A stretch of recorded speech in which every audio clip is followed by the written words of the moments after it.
Good morning, children. This is class 8 science. This is chapter number 14, light. Today we are going to cover the topic that is multiple reflection. So we know what is reflection. Reflection is the bouncing back of light. When the light hits the surface and it goes back into the same medium, then it is known as reflection. But if this reflection occurs a number of times, then how is this possible? For example, if you are playing with a ball in your room, then many a times you see that when you hit the ball on the wall, it reflects, it bounces back from one wall, then it hits the ground, then again it bounces back from the ground and it hits another wall, again it bounces from there. So this is what? This is multiple bouncing of ball. So similarly, light also suffers multiple reflection. That is, it gets reflected from one medium, then it strikes the another surface, it gets reflected from that, it strikes the third surface, and so on. So this phenomena in which multiple images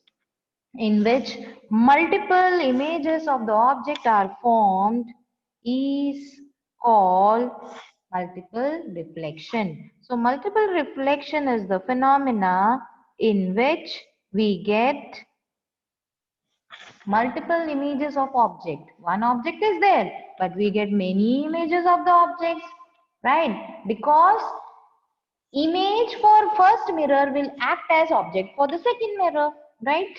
So this here you can see in this picture over here one nail paint is kept and the image of this nail paint is formed over here in this mirror. But this image of mirror 1 will act as object for mirror number 2. Right, so image is formed in mirror number 2. Now this image of mirror number 2 will act as object for mirror number 3 and its image will be formed in mirror number 3. So what is happening? Multiple images are formed. The number of images are formed, right? Because image for first mirror acts as object for the second mirror. So here children, there is an activity where you have to take two plane mirrors and you are going to place the two plane mirrors at different angles, that is 120, 90, 60, 30 and 0, and you are going to find out the number of images formed of the object. Right. Now, we are having here a formula, that is n equals to 360 upon theta minus 1. This is the formula which we will use to calculate the number of images. Here n is how many images are formed, that is n. And your theta is the angle at which the two mirrors are placed. Right, here you can see that the angle is 120. So children, for this case, 120 is what? Theta. So let us find the number of images. Practically, we had done, right? This was your assignment of the last class. So I hope you have done that. Now let's see with the help of formula. So if we solve it, n equals to 360 upon theta minus 1. Theta is 120. So let's put the value of theta as 120. Right? 0, 0 cancel. 36 by 12 is 3. So 3 minus 1, the answer is 2. So you might have observed during your activity that when you are placing the two mirrors at an angle that is 120-degree, the images that were formed were 2.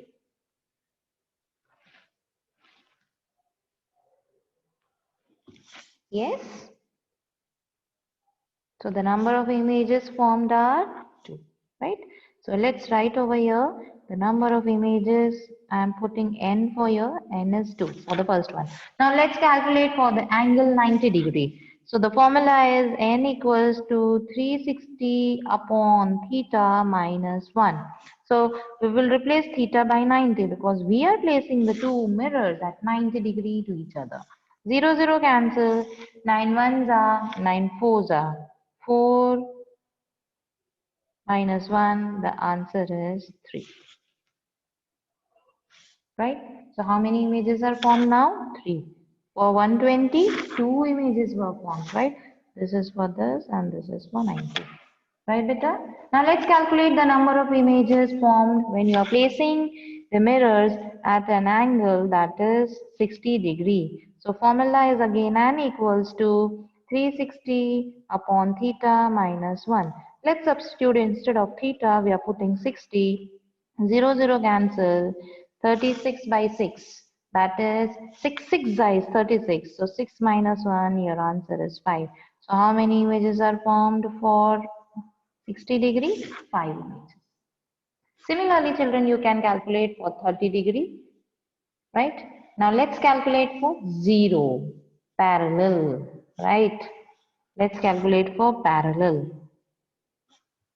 This is very interesting. When two mirrors are placed parallel to each other, very interesting one. Upon theta minus 1. Now theta is 0. Now children, very interesting. 360 by 0. Anything upon 0 will be beta infinite. Infinite minus 1 will be infinite only. Suppose you are having about 1000 crores. If I say 1000 crores minus 1, then you will say, ma'am, what difference does it make? It is 1000 crores only, right? So how many images are formed, children? Infinite images will be formed if you place the two mirrors parallel to each other, that you might have seen when you have performed the activity. So this is the formula to calculate the number of images formed when you are placing two mirrors at some angle. Right? So here, children, we are having a numerical on this page, and that is example number 1. Let's solve it. Calculate the number of images n formed when the angle between the two mirrors is 72 degree. Oh, this we did just now a lot, right? So n equals to 360 upon theta minus 1. That is 360 upon 72 minus 1. Just solve it and you'll get our answer. Right, children? So children, 360 by 72 is 5. 5 minus 1, so your answer is 4. Okay, so how many images are formed when you place the mirrors at an angle that is 72? So 4 images of the object will be formed. Let's proceed towards the next numerical. And the question says that, okay, now they have twisted the question. They have given you, let's read it first. What will be the angle between the two mirrors if the number of images formed is 8? Okay, so n is given to you 8. N is 8. So let's see how we are going to solve it. So you know n equals to 360 upon theta minus 1. So n is 8 equals to 360 upon theta minus 1. Now children, here comes maths, changing the subject of formula. Now you want to make theta subject of formula. So first you will see what is in addition or subtraction with theta. So if you look over here, children, then minus 1 is in subtraction with theta. So minus 1 will be sent on the other side, and as it is minus, it will come to the other side in plus. So it will become 8 plus 1 equals to 360 by theta. Right, children? 8 plus 1 is 9. Right. So it will be 9 equal to 360 upon theta. Now what will happen? Theta will go up, 9 will come down. So theta equals to 360 upon 9. So we know 9 4 is 36. So angle is 40 degree. Right, children? So you have to be very careful what is given to you in the question. Number of images is represented by n. The angle between the two mirrors is represented by theta.